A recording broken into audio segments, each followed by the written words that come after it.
Robert Hill ran the POHO, Port Huron HOCO.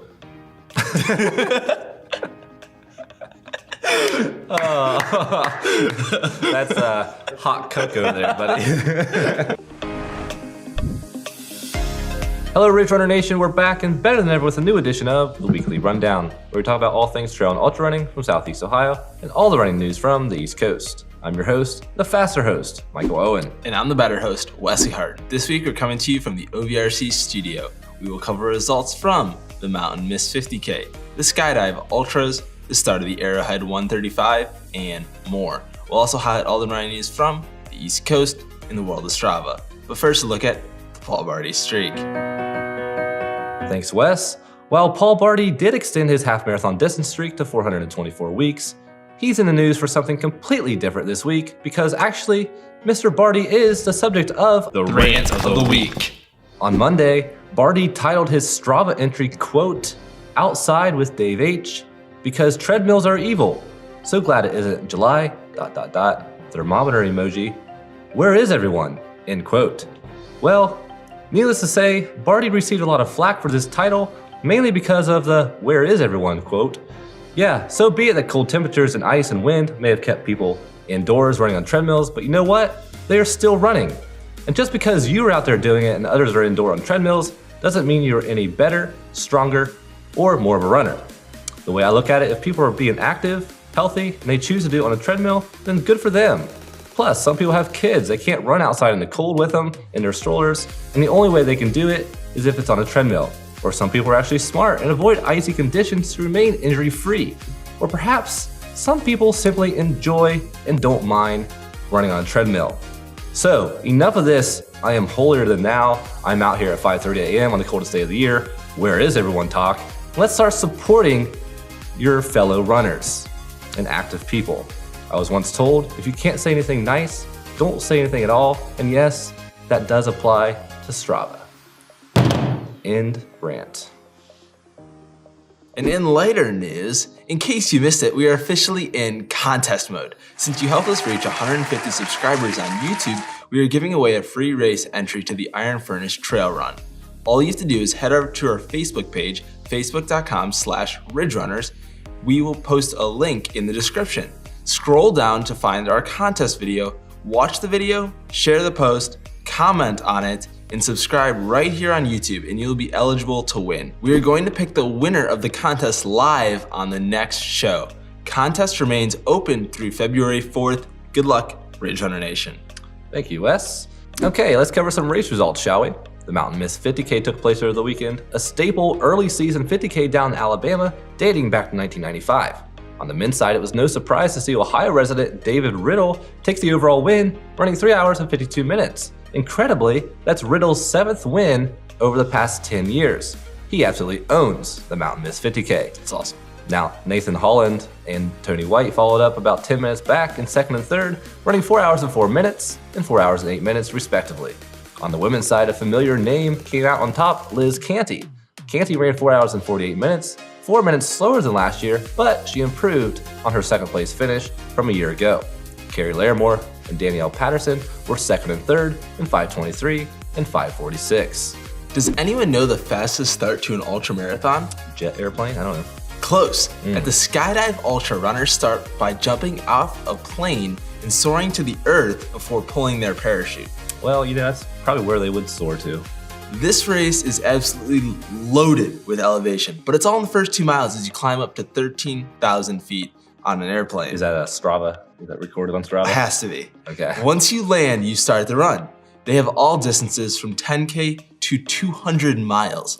While official results have yet to be posted, we did gather some notable finishes from the Facebook page. Billy Gunn won the 100-mile race in 20 hours, 56 minutes, and then Phil Eberts won the 200-mile race in 54 hours, 45 minutes. Mike Ortiz finished the Hundy, and that was his 9th 100-mile finish in the last 9 weeks.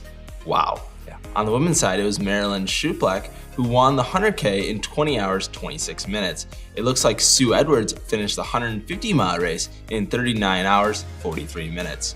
Come on, Skydive Ultra, get those women winning results posted. Great job to all Skydive Ultra runners. Yeah, kind of like a interesting format of a race. Yeah, But we'll sounds take it. cool. The Arrowhead 135-mile run bike ski is one of the coldest, snowiest endurance events out there, taking place in northern Minnesota. Temperatures on this 135-mile point-to-point course often reach -30 to -40 degrees Fahrenheit, and participants come from all over the world. The top runners were about 35 minutes into the race at the time of recording, and 15 hours had elapsed. There were still 44 runners left in the event. Meanwhile, the first men's biker had already finished, and it was a new course record. That was Jordan Wakerly pedaling in 11 hours and 43 minutes. We'll update you on final results of the Arrowhead 135 next week. We also have results from the fastestknowntimes.com Fastest Known Times of the Year Award. Wow. And the men and women winning FKTs both came from east of the Mississippi. Yeah, really cool. The Women's FKT of the Year award goes to Alyssa Godelski and her record-setting attempt on the Vermont's 273-mile long trail. In 5 days, 2 hours and 37 minutes, Alyssa, who lives in Virginia, took 5 hours off of Nikki Kimball's 2012 FKT on one of the oldest trails in America. The long trail, traveling from the Massachusetts border the full length of Vermont to the Canadian border, was built with no switchbacks, so they go straight up and down the rugged mountains. Congrats, Alyssa, on the award. It's definitely a trail I want to check out someday. For sure. And the FKT that had people glued to their seat all summer long, well, for 41 days that is, was Carl Saab's Appalachian Trail record attempt. Traveling 2,189 miles from Springer Mountain in Georgia to Mount Katahdin in Maine, the Appalachian Trail is the most prestigious trail in the world and is one of the most prized FKTs out there, with the FKT being set each of the previous 2 years by the likes of Scott Jurek in 2016 and Carl Melter in 2017. The fact that Carl took an entire 4 days off the record in 41 days, 7 hours and 39 minutes, it puts him truly in a league of his own. Being from Belgium, Carl is no stranger to the US, as he also holds the FKT for the Pacific Crest Trail. Congrats, Carl. I'm excited to see what's next. Oh, so I'm just trying to get the glue off my seat from last summer, but it's still there, so congrats everyone. Good one. All right, well, anyways, now for our Strava rundown, where each week we highlight all the interesting activities and achievements from runners all across the East Coast. If you want to get noticed on the rundown, join the Ridge Runners Club on Strava by visiting the link below. I like it. A little morning recording session. Yeah. A little different, a little different. Can't go too crazy every week. You gotta keep it simple sometimes, so Okay. There it is. There were so many different races that Ridge Runner Nation members ran over the weekend, and they all did awesome. Robert Hill ran the Poho Port Huron Hot Cocoa 8.62 mile race. Shoot. Do you think they have any hot chocolate left? I could use a little refill. Shit, Awesome work, Robert. You claimed you went out a little fast, but still felt good. Awesome sauce, Robert. Awesome sauce. Awesome Okay. sauce. What are you, 5? Yes. Jenny Hayes ran the Columbus Running Company Frigid 5K. Was it Frigid, you think? Oh, of course, it has to be.